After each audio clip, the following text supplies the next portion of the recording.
Joining us now is Okpe with stories trending around the world. Hello, G. Good morning, Dr. Abati. How are you? It was excellent. You and Adesua, yes. You exchanged memos. Yes, we did. Over the weekend, we're like, Adesua, we have to kill it. That shade of blue. It's that same color. You got the blue. The blue is almost rhyming. Yes. It wasn't planned. How are you? Fine, thank you. Hope you had a great weekend. I tried. Okay, I tried. Good. Well, good morning, Rufai. How are you? I got the memo too, Oji. I can't hear Everyone Rufai. has a touch of blue. Oh, I can't hear Rufai, but I'd love to hear what you said. I said I got the memo too, Oji. He's saying that he got the memo too. Oh, he did. That's why he's also wearing blue. Perfect. You look great. You look great. Well, good morning to you, viewers. We begin What's Trending with reactions to the videos circulated on social media allegedly showing some government officials in Ghana harassing Nigerian traders and locking up their shops. The Ministry of Trade in the country accused the Nigerian traders of failing to submit documents for verification to the regulatory agencies in compliance with the Ghana Investment Promotion Center Act. However, the Nigerian traders alleged that the registration was unobtainable because they were only given 14 days to submit the requirement documents, which cost $1 million in cash or equity. Well, let's take a look at this video. You are here to lock my shop, so that is what I'm showing the world. So what is the problem? That is what I want to know. Let them check my document. My document is here. They are here. They are not asking of documents. What they are doing is just close the shop. You see, that is what I'm saying. Yeah, I'm not. I register my business. This is the certificate. Come and check the certificate. I'm not operating illegally. Come and check. He said $1 million US dollar. How can I provide $1 million US dollar? I have all the certificates that qualify me since 2007. So why now? Why now the police is here? Everybody is here. The whole world should see this. Why are you not taking the documents? You said I should provide $1 million US dollar. Did you have $1 million US dollar? I have been registered. I have paid since 2007. This is evil. It is evil. The whole world can see. African life matter. Nigeria life matters here in Ghana. Why are you people doing this? It is my right. I know what I'm saying. It is my right. So you can't touch my phone. Okay, what you people are doing is evil. All right, this has caused a lot of furore on social media. Everyone is completely outraged, basically because of the amount of money the Ghanaian Government Investment Promotion Center has imposed on foreigners, which is about $1 million. I mean, I don't know if it should be so for African countries. I mean, I believe they could do it for other countries, but I mean, there should be some sort of, conversation within the African countries whereby, that amount of money should be, negotiated. In a way. Indeed, the amount sounds ridiculous. Yes. But sentiment aside, the Ghanaian government is deliberate about protecting local businesses. Citizens, which is fine. Yes. So this requirement is actually in what is called the GIPC law, which is the Ghana Investment Promotion Center law. And, I mean, the law is the law. So while the relationship at government-to-government level remains cordial, what we have seen in the last year and last few months is a decline, in that cordial relationship when it comes to people. There's this disaffection in the marketplace. And that's because Ghanaians feel like foreigners, not just Nigerians, just that Nigerians are more. More foreigners are choking their businesses, so especially retail businesses. You can't go to Ghana and do some certain businesses, and that's because the GIPC caters for that. It protects the Ghanaian businesses, the small businesses. You cannot come into Ghana, for instance, and do certain businesses like you do in Nigeria. Here you have all sorts of foreigners taking our local businesses. You have Lebanese taking over the bakeries. Somebody said jokingly the other day, very soon we'll see a Chinese man doing transportation, Keke Maura, the tricycle businesses we have. But seriously speaking, this is something that we need to look at. So the Ghanaian government understands that there's also the ECOWAS protocol that they must adhere to. But the people are not looking at that. The people are saying there's a GIPC law. Yes. You have to follow the GIPC law to protect us. Yes. There's something we should look at. I mean, over 600 stores, Nigerian shops were locked last year for over 6 months. So the question now is why now? Because this gentleman who was in that video was lamenting, and he was saying the fact that he's had his registration since 2007. Is that what he said, I believe? Well, and nothing has happened. So there are many registrations, but from what he has said now, he hasn't complied with the GIPC, which stipulates that you have to pay $1 million. Yes. Right. The amount is ridiculous, I must say. Well, so this is not new. Yeah. It's been a running battle between Nigerians living in Ghana and the Ghanaian authorities. And in the past, we were told that the Ministry of Foreign Affairs of Nigeria was looking at the matter, was involved in negotiations with the Ghanaian authorities. In fact, on one occasion, the Minister of Foreign Affairs of Ghana had to visit Nigeria to meet with his counterpart minister to address this issue. The Diaspora Commission of Nigeria has also issued statements on this matter. Now, what we're dealing with is, on the Ghanaian side, is trade protectionism. What we're dealing with at another level is also xenophobia.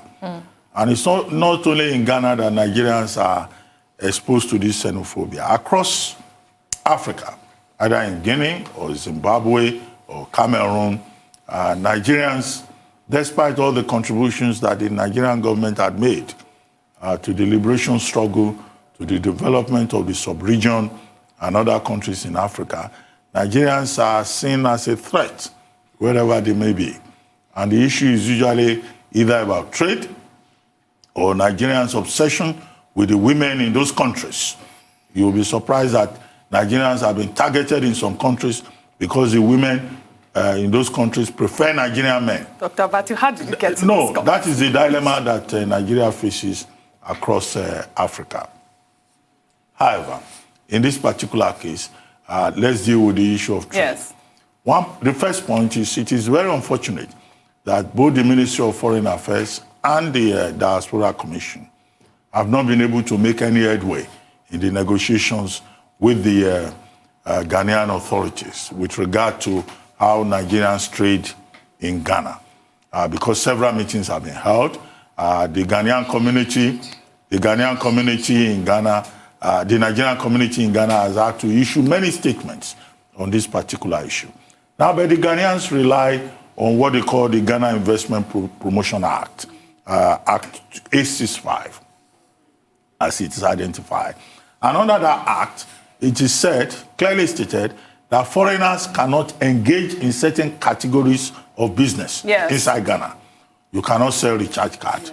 You cannot open a beauty salon, or do all of these petty businesses, retail pharmaceutical drugs, But unfortunately, Nigerians that are trading in Ghana, they've taken over that level of business. And there has been that resentment from the average Ghanaian that, look, all these Nigerians, they've taken over even the sale of mobile phones, recharge cards. And that law now defends the interest of the average Ghanaian. Now, that's one leg of it, at the level of trade protectionism. It now goes further. What looks like an expatriate quota regulation tied with trade. It gives certain regulations in terms of what you pay. If you are doing a joint enterprise with a Ghanaian, then you pay $200,000. Yes. If it is an enterprise that involves, that you are owning fully as a foreigner, then you pay $1 million. What I don't understand is why that is denominated in dollar terms. And if you are a foreigner, then of course you pay even more. So that is a bone of contention. And we have seen the harassment by the Ghanaian police, the Ghanaian customs, the Ghanaian immigration. And despite all the discussions with Nigeria, we have not seen any attempt by the Ghanaian authorities to deal with the matter and protect Nigerian nationals in Ghana. And it's unfortunate because in the First Republic, Kwame Nkrumah, the first president of Ghana, he wanted a Pan-African, he had this Pan-African, he was the architect of Pan-Africanism. He wanted an Africa in which everybody will unite. This is the conversation. Where everybody will come together. I think it is very sad that many years after, decades after, Ghana, which was the seat of Pan-Africanism, is now a country that is targeting Nigerians. What should be the response of Nigeria at this point? Now, reciprocity will be the easy thing to talk about. But the question is, do we have as many Ghanaians doing petty trading inside Nigeria? Exactly. Even if we want to target Nigerians in Ghana, in Nigeria, as a way of sending a message at the reciprocal level, do we even have the records? Do you know Ghanaians living in Nigeria Dr. or Bati, trading in Nigeria. Nigeria is the country where you can come from Chad, you come from Niger, you come from wherever. All right? You can even come from Belize. And you just enter the country and you start doing business. Nobody has your record. Nobody knows where you are doing your business. So this is where the challenge is. And I think that the ball is back in the court of the federal government of Nigeria, to correct. engage the Ghanaian authorities. If we say we are brother countries and that we are friendly countries, then of course this should not be happening to Nigerians in Ghana just 45 minutes away. Dr. I cannot tell you how many. The standard argument of the Nigerian government is that when you are in a foreign country, you should respect the laws of that country. Well, yes, it is true. We should respect the laws of our host countries. But where our people are being harassed, intimidated, and victimized, the Nigerian government should stand up for them. Thank you very much, Dr. Biden. Excellently said. I cannot tell you how many emails I've received on this matter. Starting from last week, I can count about 30 emails I've gotten regarding this issue. Well, let's take a tweet before we come to you, Rufai, from a user named Just Chidi, who wrote, African countries are placing unfair demands on African businesses, but they wouldn't complain if Trump and co. do something similar to their own people. $1 million is just gatekeeping. Similar thing Kenya did with their 30% shares rule. Yet, they all want to go to Canada and live like Canadians. This is the issue that we're facing in these African countries. Rufai, please, what is your take on this story? I mean, let me tell you, pomp and playing, Ghana will lose in this. You know why Ghana will lose? I'll take you back to Uganda of the 70s under Idi Amin. Uganda said the Indians were taking away their businesses. The India ran everything, from bakery shop to corner shop to spaza shops. And they flushed out all the Indians. And the economy of Uganda fell so hard. In 1997, Yoweri Museveni went to England and he was begging that if those Indians can come back to still run those businesses. There's a word called a cure there. You can't fight a business, a big business. It's not possible. Ghana will lose in this because even if you make all of this protectionist theory, what I always argue is the fact that you think Ghanaians will step into those roles and sell the things like Nigerians will sell. They can't do it. It's not possible. Because it takes a lot of tenacity to run business. And protectionism fails everywhere. I take you back to 1845, the Corn Laws. Robert Peel had to repeal the corn laws. Britain too started this. They had to fix corn prices, protect local corn industries. It failed. That was the offshoot of what started the Economist magazine in 1865. So protectionism to a large extent will fail.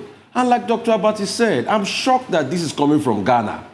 The same country where Osagyefo Kwame Nkrumah said on the eve of starting the Organization of African Unity, that the problem with Africa is unity. We must unite.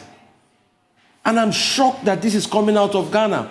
And the so-called people that say they are adherents of Osagyefo Kwame Nkrumah, the likes of the incumbent president cannot say anything as regards this. Nana Akufo-Addo was from one of the families of the Big Four, or the Big Five like they call them in Ghana, the founding brothers. I'm shocked this is happening. And only to think that we set up an Africa Free Trade Zone, AFCTA, to be able to bring Africans together, and Ghanaians are pushing Nigerian traders out. And soon we will start AFCTA. Is this how we are going to trade? Is this how we are going to come together? And funny enough, one of the hubs of AFCTA will be in Ghana. And you are doing protectionism against your fellow African brother. Very good. Is this how we are going to do it? Is this how Africa is going to unite? Is this how Africa is going to be on the curve of the 4th or 5th industrial revolution?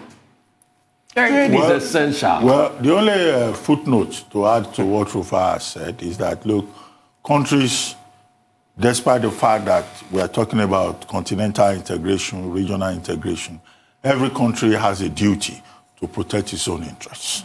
Sure. Now, if it protects its own interests in a manner that affects the sovereignty of others, or that affects protocols, established protocols to which it is signatory, then that matter can be resolved at the diplomatic level. And that's why we're saying the Nigerian government should not sleep on its rights or forsake Nigerians who are trading, doing business in Ghana. Absolutely. That's one leg of it. But on the lighter note, the same Ghana Investment Promotion Act that we have been referring to says that if you are a foreigner and you are married to a Ghanaian woman, the law does not apply to you. He always has to go So there. there is a way out. You know, If you're a resident, you shouldn't maybe Ghanaians trading in Ghana should just marry Ghanaian women, and the matter will be resolved in the other room. That way is an essential way.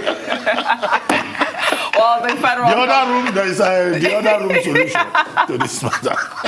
All right, well, the federal government should look into it as a matter of urgency. Let's take another story. Users on social media have reacted to the palliatives sent by the Prime Minister of the United Arab Emirates, Sheikh Mohammed bin Rashid Al Maktoum, to Nigeria to assist in the fight against the COVID-19 pandemic. According to a tweet by the Dubai Media Office over the weekend, the items, which include 14 tons of medical supplies and 20 tons of food supplies, were dispatched from the international humanitarian city in Dubai. The Prime Minister also sent urgent humanitarian aid to Sudan to assist in the fight against COVID-19. Nigerians have had mixed reactions, with many attributing the gesture to the failure of food security for Nigerians by its government. Let's take some tweets. One user, Gustin, wrote, "This is like fetching water from your house and going to pour it in the Atlantic Ocean so that the fish won't die. A big shame. People in the desert sending food to people that have some of the most fertile lands on earth that God blessed with more than 7 months of rain in a year." Another user, Chancellor, wrote, "Afghanistan and Syria will someday send food and relief material to Nigeria. Look at what greed and selfish leaders have caused a nation with enormous natural resources." Well, I don't think social media users should be, offended by this gesture. All over the world, this COVID-19 pandemic has caused a lot of issues, and I don't think that it's wrong for any country to donate palliatives. I mean, we could see even in America, Russians assisted America when the virus was at its peak. So, I don't see any reason why people should be offended at this point. Well, everybody needs help, like you Yes. said. I mean, who would think that Cuba will help Italy in the time of COVID-19 and so many other countries like that? But like I said, I'm troubled by the fact that we're receiving aid with Sudan. When I heard that statement, I'm like, okay, this is a wake-up call. Because surely one would expect that the reverse should be the case. Yes. That you're sending food to the likes of the UAE. But it's a wake-up call for the government and for everybody. Times have changed. They are referring to Dubai as a desert. Dubai has taken advantage of its desert nature. Exactly. And it's generating money, in terms of money and creating jobs for its people. So the days of being a desert are long over. Yes. They've moved forward. What are we doing with, the resources that we have? We focus so much on oil that we forgot every other thing. And now that oil, is taking the back seat, I think we're saying it. One of the critical challenges that COVID-19 also brought, especially for African countries that were dealing with bad economy, was food security. Yes. And we've received a lot of donations, and that's the question a lot of people are asking. What have we done with the donations that have been another question to that. given to Nigerians? It seems like it's not even reaching anywhere. I also think that if this were medical aid and not there food, were some medical aid and food. I think it's the fact that it's the food aid, that's the and problem. that's what people are upset That's what's about, riling people up. No, it wasn't just food. There was also medical support. Yes. Medical support. So it's food and medical aid. The thing we need to return to in this context is the whole point about international cooperation, global solidarity in the fight against COVID-19. You will recall that Dr. Ghebreyesus, the Director General of the WHO, had consistently made the point that, look, what can help to mitigate the impact of COVID-19 is global cooperation and solidarity. And what the United Arab Emirates has done is clearly along that line. And as you pointed out, it's not just the UAE that has helped Nigeria. We have received support from the European Union. We have received support from China. From Germany, from many countries. Only recently, the United States sent us ventilators. Okay, so all of that in the spirit of global solidarity. But I keep making the point that I hope that Nigeria will not wait, that this will now extend to waiting for aid with regard to the vaccine. Because Many countries have signed up. They've made pre-order purchases with regard to the vaccine. We have not had Nigeria doing that.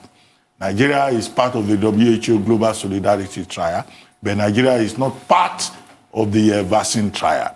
And, you know, it will be unfortunate for a big country like Nigeria to find itself at a level whereby it's perpetually waiting for aid, either for COVID-19 resources or for the vaccine.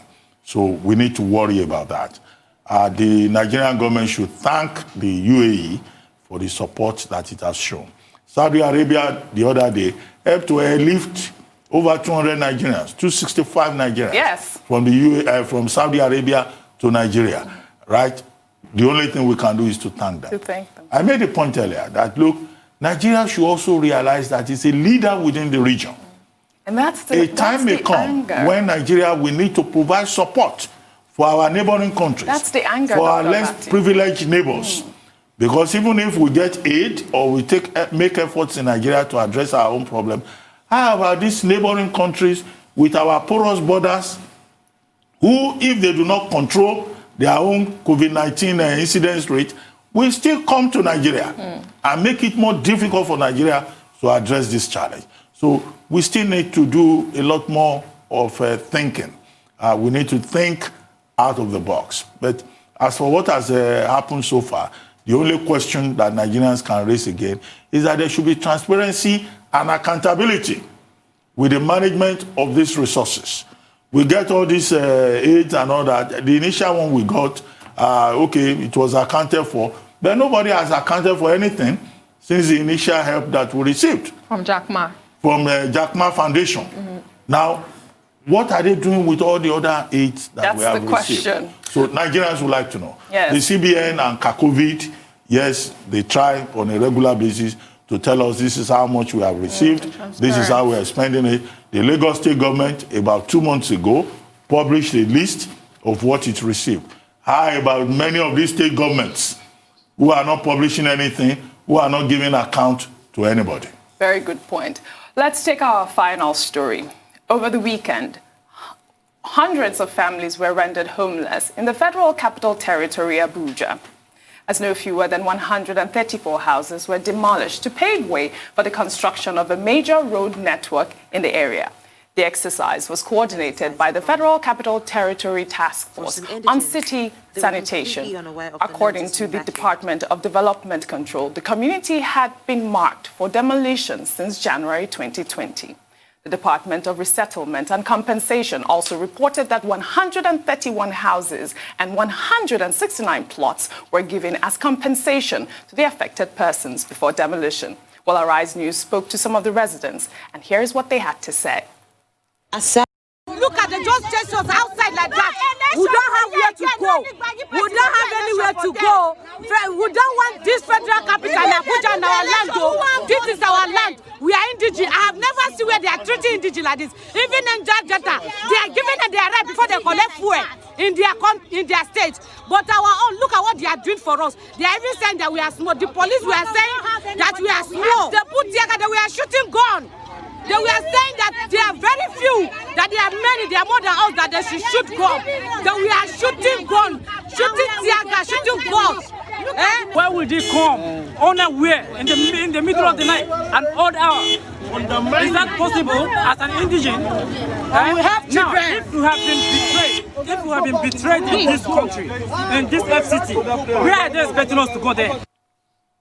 Rufai, this seems like a complete disaster almost at this point. Well, it seems like they haven't gotten, those people that were complaining did not get the memo if they were saying that they were told since January 2020 to vacate their residence. So, I mean, I don't think so. I think, so, but from what I got, I think they got the memo because I called somebody, that's around Apo in Abuja. And I think I called somebody around that area and the person gave me the detail that they actually got the memo. That these are people that have built shanties and other things like that, or roads like that, and they have been telling them for quite some time. But apart from that, it's quite sad that this is happening. Let's look at ways of relocating them. But also, we should also desist from, just setting up shanties across board. One happened very close to me in VR here when they were building a new road. That was how the people protested. But they didn't own the land. you know, that land was allocated to be a road before now.